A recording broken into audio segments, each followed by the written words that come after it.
Sekalian, pembicaraan yang sebenarnya abstrak mengenai cahaya menjadi begitu konkret diterjemahkan di dalam wujud-wujud sosial, wujud-wujud dari kehidupan nyata yang tampak mata dan bisa didengarkan oleh telinga.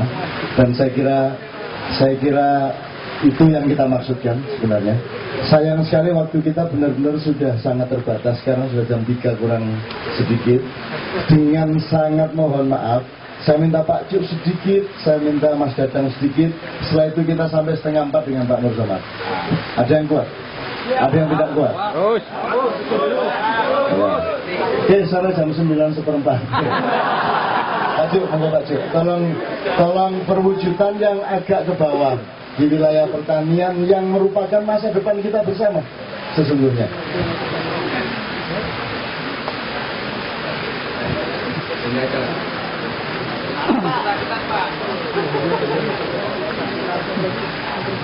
Sakit tergrogi kalau dipanjangin jadinya. Selamat pagi. Assalamualaikum warahmatullahi wabarakatuh. Saya sebenarnya belajarnya statistik tadinya. Tahun 80-an saya sudah belajar komputer. Sekarang kalau saya, kebetulan anak saya sekarang juga belajar komputer, ternyata bahasanya sudah jauh berbeda dengan saya 30 tahun yang lalu belajar komputer. Artinya apa? Artinya bahwa budaya itu memang mencerminkan peradaban bangsanya pada saat itu. Kita semua punya HP, sudah tahu semuanya, bahasanya semakin complicated, semakin sulit. Menggunakannya saja sudah semakin susah sekarang. Saya ingin hanya mengajak kita memahami tidak ada satu bahasa pun yang paling lengkap tentang padi kecuali di tempat kita. Kalau dalam bentuk tanaman kita menyebutnya pari. Kalau butirnya sudah lepas dari tanaman namanya gabah. Kalau kulitnya lepas namanya beras. Kalau sudah dimasak namanya nasi. Tidak ada satu bahasa pun yang selengkap itu di dunia. Inggris cuma punya rice. Saya di Bisin Cak Nun dulu, katanya beras itu diimpor bahasanya menjadi rice di Parsi. Kalau dibawa ke Latin menjadi oriza, dekat-dekat. Tapi yang ingin saya katakan bahwa sebenarnya pertanian itu asalnya dari kita. Sebetulnya itu, pertanian itu dari kita. Tadi banyak yang menyebutkan pangan mahal segala macam. Itu mungkin saya akan sedikit balik ke padi dulu. Sepanjang yang saya tahu memang pada akhir-akhir ini semakin menunjukkan padi itu asalnya semakin ke timur. Kalau tahun 9.000-an sebelum Masehi mungkin ketemunya di daerah-daerah serealia, biji-bijian itu di daerah-daerah timur tengah sana. Beberapa waktu yang lalu orang menemukan padi yang lebih lama lagi itu di daerah-daerah Malaysia, Cina dan lain sebagainya. Mungkin Mas Agung nanti suatu saat menemukan peningnya padi yang lebih banyak di dalam situ. Saya tidak tahu tapi saya berpikir bahwa padi memang tanaman yang ada di tempat kita dengan perkembangan teknologi yang mulai dari padi, gabah, beras dan sego tadi itu. Nah, artinya apa? Artinya kehidupan kita memang dari sana. Saya kembali ke cahaya tadi. Cahaya kalau katanya Mas Sabrang tadi, kalau api ada pemantiknya, ada O2-nya, tapi semuanya adalah pada akhirnya O2 dan karbon memang. Karbon C. Cahaya ini adalah katalisator untuk kehidupan kita semuanya. Dalam keadaan cahaya ini kalau 400 tahun yang akan datang dengan intensitas yang sama, mestinya makanan kita masih cukup untuk semuanya. Kalau katanya Gandhi, kecuali untuk satu yang rakus sekali lagi. Jadi masih cukup untuk semuanya sampai 400 tahun lagi. Dari sisi cahaya, syaratnya adalah harus ada yang mentransfer tadi cahaya menjadi makanan. Biasanya namanya hijauan yang dikenal dengan fotosintesa tadi. Dari cahaya dan lain-lain lalu dimasak di dalam daun menjadi akhirnya padi tadi atau bulir yang lain-lain yang kita makan. Jadi tempat pertumbuhannya juga rumputnya dimakan sapi, sapinya yang kita makan. Nah jadi semua sumbernya karbon dari semuanya. Kita manusia karbon, badan kita juga dari karbon dan C. Semuanya ada ikatannya C. Nah kalau di dalam cahaya tadi, siapapun yang ada di atas bumi sama di bawah bumi, di atas bumi, di bawah langit, katanya bertasbih. Jadi yang ikut membantu bersintesanya ada dua macam sebenarnya. Ada hasilnya yang pertama bisa kita makan, yang kedua untungnya menghasilkan O2 yang sehari-hari masih belum kita beli, belum ada yang mengkapitalisasi O2. Kalau ada mungkin kita sudah nggak bisa bernafas semuanya. Ada di rumah sakit, kalau kita ke rumah sakit. O2 di lapisan bumi ini hanya 20% kalau saya tidak salah. Sisanya nitrogen yang menjadi bahan. Artinya memang kita diberikan tugas untuk menghasilkan O2 supaya kita semuanya bisa bernafas. Kembali kepada Indonesia, kita bersyukur bahwa kita ini adalah satu di antara 17 yang paling banyak jenis tanamannya di dunia. Nomor 2 malahan setelah Brasil. Artinya kalau kita itu gunakan sebagai bargaining position kita, sebenarnya mau ada perubahan iklim, kalau kita punya 1000 mati separuh, kita masih punya 500. Tapi negara-negara sana, kalau yang punya 5, mati semua habis dia. Kita masih punya 500 tanaman. Masih banyak sumber makanan kita yang bisa kita makan. Saya kira sudah dibuktikan di mana-mana. Kalau nggak ada beras, orang NTT juga makannya jagung. Orang Papua makannya nelo. Orang Maluku makannya sagu. Hidup juga mereka. Yang kita makan sama, sebenarnya yang kita butuhkan adalah C dari karbohidrat tadi itu. Jadi sebenarnya untuk ini tidak perlu kecuali intensitas cahaya berkurang. Mungkin itu jangan, kalau kiamat, kita bicara kiamat, mungkin intensitasnya juga berkurang sehingga makanannya jadi tidak ada sama sekali. Nah saya memang lagi mengusung kembali pertanian yang tadi kalau disebut kenapa sih sekarang kok harganya mahal gitu kan. Yang kapitalisasi yang tadinya bisa kita hasilkan dengan murah, rupanya sekarang sudah lupa semuanya untuk membuat yang murah, yang menghasilkan menguntungkan semuanya. Kita harus membeli pupuk sendiri, padahal kalau kita punya bakteri saja yang bisa menyerap N, ada itu, N itu nitrogen di luar, itu nggak beli kita nitrogen. Nitrogen ada di mana-mana, cuma bakterinya yang harus kita hasilkan. Dan itu ada di tempat kita semuanya, bakteri itu. Nah kalau seperti itu kan sebenarnya nggak ada yang bayar makanan ini. Sebenarnya proses produksi untuk menghasilkan makanan itu tidak ada yang bayar, kecuali tenaga kerja yang metik lah. Nah kalau itu memang harus dibayar gitu. Tapi untuk memproduksi makanan sampai sekarang mestinya nggak ada yang bayar. Cuman tadi itu karena kita yang sudah sudah maju teknologinya, tadi tiba-tiba kita disuruh beli pupuk, disuruh beli. Kalau pupuk sejarahnya bisa dilihat lah, saya kira ya, bagaimana diversifikasi dari migas menjadi pupuk. Dan kita mulai 69 kalau saya tidak salah mulai membangun pusri. Itu juga sama, orang-orang yang membangunnya saya kira sama semuanya. Lihat di bukunya, saya lupa, saya pernah dikasih buku yang tentang revolusi hijau seperti itu.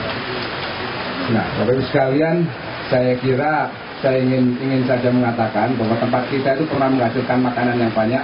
Tadi Cak Nun dengan ilmu yang lain juga menghasilkan makanan yang banyak. Dan di luar, di sisi fisik kapuk, di sisi yang real pun sebenarnya kita pernah menghasilkan makanan yang banyak. Dan itu saya kira tidak ada harapan Cak Nun. Kita mempunyai harapan yang besar saya kira untuk menghasilkan yang di luar mainstream yang ada sekarang. Di luar mainstream yang ada sekarang, sehingga apapun yang melakukan itu mendapat keuntungan, tidak hanya buat dirinya sendiri tapi untuk keberuntungan kita semuanya. Saya kira saya ingin mengatakan itu. Bahwa forum Kenduri Cinta tidak bisa ditandingi oleh forum apapun di muka bumi. Orang ngomong kayak begitu itu kita terima dengan kegembiraan, satu. Nomor 2 dengan kearifan, dan 3 kecerdasan.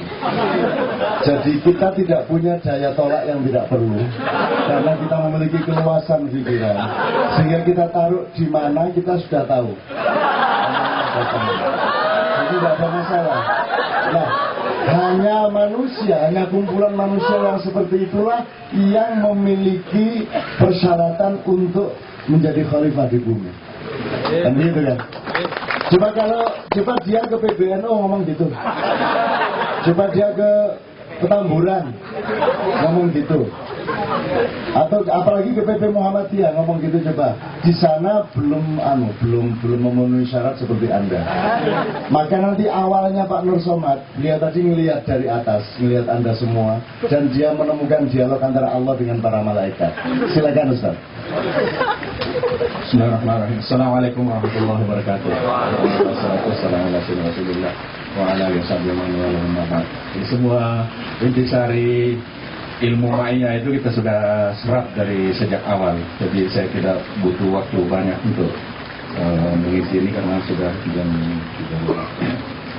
3. Iya, jadi ini saya disuruh bicara ya oleh Cak Nun, dan memang awalnya kan terjadi dialog itu yang seru ya. Ketika Allah berencana menciptakan manusia itu kan minta pendapat para malaikat gitu ya. Dan malaikat itu mempunyai persepsi yang negatif terhadap manusia itu ya. Ketika Allah menyuruh Adam ya untuk membuktikan kepada mereka, Adam itu hanya memberitahu nama-nama gitu. Jadi memberitahu semua nama-nama. Begitu terkagum-kagum para malaikat. Nah, kata Allah berbangga, alam aqul lakum inni a'lamu ma la ta'lamun. Bukankah aku sudah mengatakan bahwa aku lebih tahu dari kalian bahwa yang namanya manusia itu jauh lebih tinggi. Apalagi yang kita ini loh. Yang di sini baru terasa bahwa kita itu memang benar-benar manusia yang dibanggakan oleh Allah depan para malaikatnya. Masa ini kan nggak masuk akal, jangan-jangan kita ini malaikat semua gitu loh. Itu bacaan saya gitu. Nah, supaya ini mempunyai dasar yang bisa dipertanggungjawabkan secara akademik gitu ya,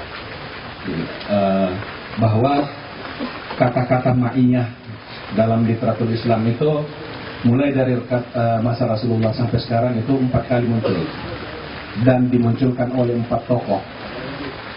Ya, yang pertama itu kan terjadi di Gua Sur ketika Rasulullah bersama Sayyidina Abu Bakar. Ya, diabadikan oleh Allah dalam Al-Quran. Qala li sahibihi la tahzan innallaha ma'ana. Ya, ingatlah ketika seseorang itu berkata kepada sahabatnya, maksudnya Rasulullah berkata kepada sahabatnya Nabi Abu Bakar, jangan bersedih karena Allah bersama kita. Dengan kita berarti bukan bersama ya, karena dengan kita. Itu ma'iyah. Muncul kata konsep ma'iyah itu ada, innallaha ma'ana. Kenapa kalau ini dianalisis tafsir, mengapa Abu Bakar merasa harus ditenangkan oleh Rasulullah? Apakah betul-betul bersedih?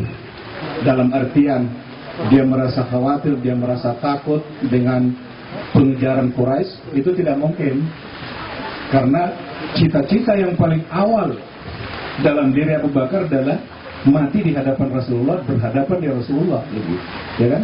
Jadi tekad. Jadi tidak mungkin ada kekhawatiran di dalam diri Abu Bakar akan terjadi apa-apa. Yang dia khawatirkan justru kalaulah orang-orang Quraisy ini yang nggak paham siapa Muhammad itu, kemudian mencederai dan mencelakakan Muhammad, apa yang akan terjadi? Bukannya Jibril sudah menawarkan, ya, kalau engkau Muhammad rela, kami akan mengangkat Jabal Qubais, gunung di Mekah itu, untuk kami timpakan kepada para malaikat, para bangsa Quraisy itu, sehingga mereka habis sama sekali. Kata Rasulullah, jangan, karena aku berharap ada dari putra-putri mereka yang menjadi pejuang daripada misi ini. Jadi di dalam ma'iyah itu ada 2 hal yang kita bisa tangkap. Yang pertama adalah momentum daripada ma'iyah itu adalah hijrah. Hijrah itu adalah perubahan yang mengarah kepada keberdayaan hidup. Oleh karena itu maka ini Mas Ihsan, mungkin belum ada analisis akademik mengenai sirah Nabi ya, bahwa target dari dakwah di Madinah itu sesungguhnya bukan ideologi lagi, karena coba lihat ayat-ayat Makkiyah itu semua menyangkut masalah akidah, masalah iman, masalah tapi yang ayat-ayat di Madinah yang turun itu semua menyangkut kehidupan dan terutama masalah pemberdayaan ekonomi.